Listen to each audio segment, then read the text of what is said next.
یہ کچھ سوالات ہیں جو ہمارے مقتدی حضرات نے سوال کیے، اور کچھ اڑیسہ کے ساتھی ہیں انہوں نے بھی سوال کیا۔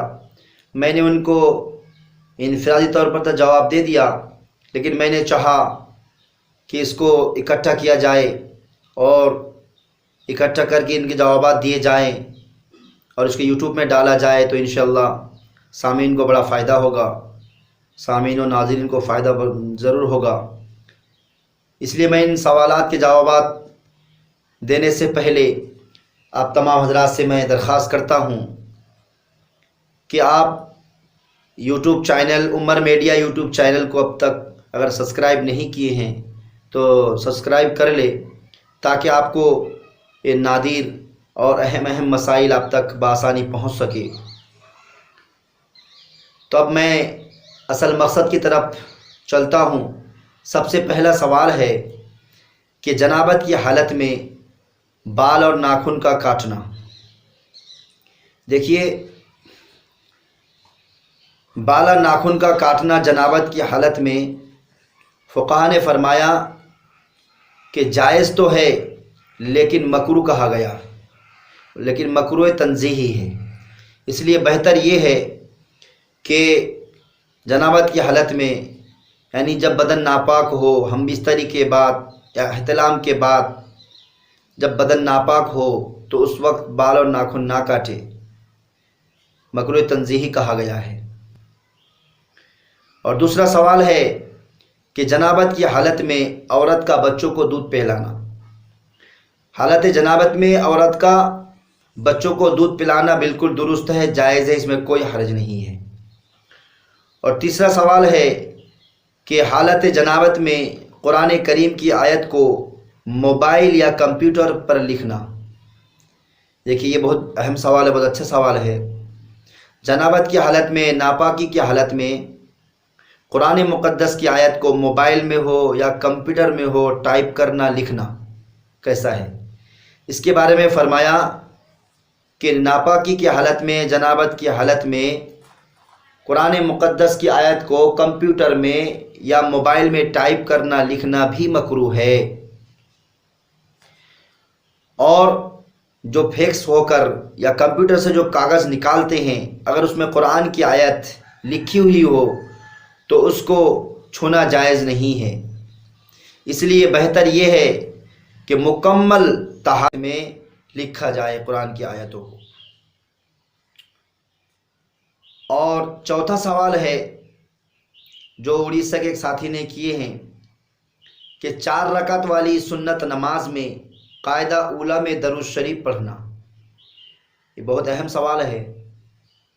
4 رکعت والی نماز میں 2 قاعدہ ہوتے ہیں، چاہے وہ فرض نماز ہو یا سنت نماز ہو یا نفل نماز ہو۔ اسی طریقے سے 3 رکعت والی نماز ہے، واجب نماز، تو ان میں بھی 2 قاعدے ہوتے ہیں، ایک قاعدہ اولیٰ اور ایک قاعدہ ثانی۔ تو دونوں قاعدوں میں بیٹھنا ہے۔ دونوں قاعدوں میں فرمایا کہ بیٹھنا، یہ جو ہے پہلے قاعدے میں بیٹھنا بھی واجب ہے اور اتحیات کا پڑھنا بھی واجب ہے، اور دوسرے قاعدے میں اتحیات کی مقدار بیٹھنا تو فرض ہے لیکن اتحیات کا پڑھنا واجب ہے۔ اب رہی بات یہ سوال جو کیے ساتھی کہ 4 رکعت والی نماز میں قاعدہ اولیٰ میں درود شریف پڑھنا۔ 4 رکعت والی نماز، یہ بات ہم جانتے ہیں کہ 4 رکعت والی نماز اگر ہے تو 2 رکعت میں جو ہے درود شریف پڑھ کے صرف دعا اتحیات پڑھ کر ہمیں تیسری رکعت کے لیے کھڑا ہونا ہے۔ اگر کسی نے جان بوجھ کر ہو یا لا علمی میں ہو یا سہون ہو، بھولے سے ہو، اتحیات کے بعد درود شریف پڑھ دیا تو اس کا کیا حکم ہے؟ یہ سوال کیا ساتھی نے۔ اب وہ سنت کے قید لگائے، سنت نماز کے بارے میں انہوں نے پوچھا۔ میں آپ کو تمام نمازوں کے بارے میں بتاتا ہوں کہ فرض نماز اگر 4 رکعت ہے، واجب نماز جیسے کہ وتر کی نماز 3 رکعت نماز، یا سنت مؤکدہ نماز جیسے ظہر سے پہلے کی 4 رکعت، اور جمعہ کی فرض نماز سے پہلے 4 رکعت ہے، یا جمعہ کے فرض نماز کے بعد 4 رکعت ہے۔ تو فرض اور واجب اور سنت مؤکدہ 4 رکعت والی نماز ہو یا 3 رکعت والی نماز ہو، ان میں 2 رکعت میں صرف اتحیات پڑھیں گے، درود شریف نہیں پڑھیں گے۔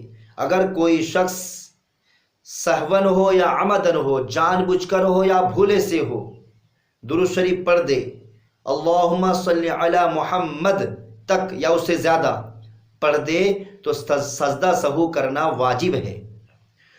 اور سنت غیر مؤکدہ جیسے عصر سے پہلے کی سنت ہے،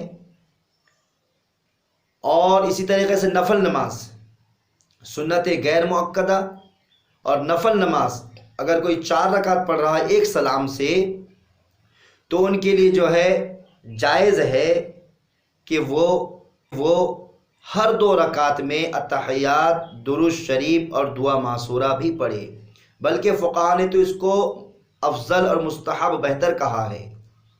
اس میں سجدہ سہو کی کوئی ضرورت نہیں، نماز ہو جائے گی، کیونکہ سنت غیر مؤکدہ جو ہے وہ نفل کے حکم میں ہے، سنت غیر مؤکدہ نفل کے حکم میں ہے، اس لیے سنت غیر مؤکدہ ہو یا نفل نماز ہو، ہر 2 رکعت علیحدہ علیحدہ جو ہے نماز کا حکم رکھتا ہے، مستقل جو ہے نماز ہے، اس لیے ہر 2 رکعت پر آپ اتحیات کے ساتھ درود شریف اور دعا معصورہ بھی پڑھ سکتے ہیں، سجدہ سہو کی کوئی ضرورت نہیں ہے۔ اور 5واں سوال یہ کیا گیا ہے کہ موبائل یا ٹیلی فون پر ہیلو سے گفتگو کا آغاز کرنا۔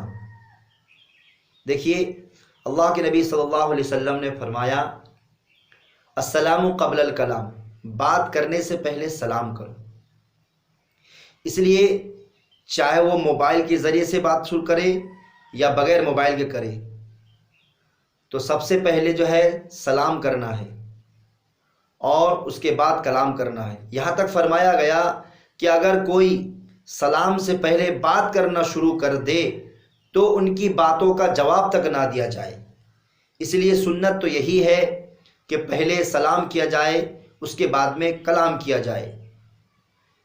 ہاں اگر آپ کے سامنے بات کرنے والا اگر غیر مسلم ہے تو آپ وہاں پر سلام نہ کریں اسے، بلکہ غیر مسلم کو سلام کرنے کا جو طریقہ ہے السلام علی من اتبع الہدی، آپ وہ کہہ کے ان سے کلام کر سکتے ہیں۔ یہ جب موبائل کے علاوہ بات کر رہے ہوں، اور جب موبائل میں بات کر رہے ہوں آپ کو کوئی کال کرے اور آپ کو پتہ نہ ہو کہ مسلم ہے یا غیر مسلم ہے، تو آپ پہلے اپنی باتوں کا آغاز، اپنے گفتگو کا آغاز سلام سے کرے، یہی سنت ہے۔ اور ہیلو کہنا یہ اگرچہ ناجائز و حرام نہیں ہے لیکن سنت کے خلاف ہے، اس لیے جب بھی فون میں کسی سے کال کرے، بات کرنے یا گفتگو کرنے، تو سب سے پہلے سلام کہے، اور اگر آپ کو یقیناً معلوم ہو جائے کہ غیر مسلم ہے تو پھر وہاں آپ سلام نہ کریں، ورنہ تو اگر معلوم نہ ہو تو پہلے سلام کریں۔ لا علم میں یعنی آپ کو معلوم نہیں، غیر مسلم نے فون کیا، آپ کو معلوم نہیں، آپ نے السلام علیکم کہہ دیا، یا کسی غیر محرم نے کال کیا، آپ کو معلوم نہیں، آپ نے السلام علیکم کہہ دیا، تو اس میں کوئی حرج نہیں، کوئی گناہ نہیں، کیونکہ آپ کو یہاں معلوم نہیں تھا۔ اس لیے بات اپنی گفتگو شروع کرنے سے پہلے موبائل فون پر ہو یا موبائل کے علاوہ ہو، پہلے سلام کہیں، اس کے بعد جو ہے بات چیت کریں۔